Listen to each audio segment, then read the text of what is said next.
येईल मल्चिंगच्या. आणि आता कांदे आपले 90 दिवसाचे पूर्ण झाले आणि आपण आता इथं फवारणी घेतोय.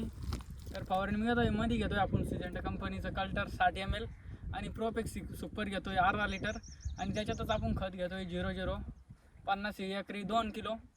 तर मी आता तुम्हाला कांद्याची साईज खूपच जाड झाली आहे. आता तो रस आपल्याला कांद्यामध्ये फुगवण्यासाठी उतरावं लागेल.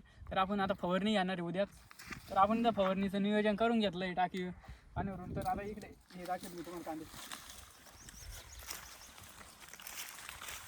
तर मित्रांनो येऊ शकता आपले कांदे कमरस लेवलनं झाले आणि आपल्याला आता याच्या फास्टमध्ये फवारणी घ्यावं लागेल. तर आपला 2 एकरचा प्लॉट अजून 1 महिन्याभरात रेडी होईल. आणि कांद्याला आता सध्या भाव 2 ते 3 हजार रुपये कांद्याला भाव चालू आहे सध्या उन्हाळी कांद्याला. तर मल्चिंगवर कांदे लावून आपल्याला 90 दिवस पूर्ण झाले आणि आता तुम्हाला मी त्याची ग्रोथ दाखवते. बघा काही ठिकाणी मान त्याची बारीक पडून कांद्याची गोल साईज होते. त्यासाठीच आपल्याला फवारणी घ्यायची आहे जेणेकरून कांद्याची फुगवण क्षमता वाढेल आणि आपल्याला क्वालिटी पण एकदम भारी भेटेल आणि भाव पण एकदम भारी भेटेल. तर आपण इथं बघू शकता आम्ही आता थोडं तानावर सोडलं आहे कांद्यांना.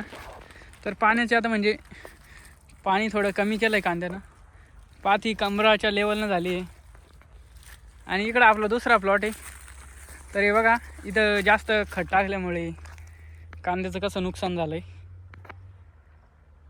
आणि आता त्याला पण पाणी चालू करायचं आहे. आता वाजले दुपारचे 3 आणि तिकडं आपला मधुमक्काचा प्लॉट आहे 2 एकरचा. तो पण एकदम भारी मधुमक्काला तर भाव चालू 20 रुपये किलो. तरी काही असे आपले कांदे. तुम्हाला कसे वाटले कांदे मल्चिंगवरील मला कमेंट करा. व्हिडिओ आवडला लाईक शेअर आणि सबस्क्राईब नक्की करा. धन्यवाद.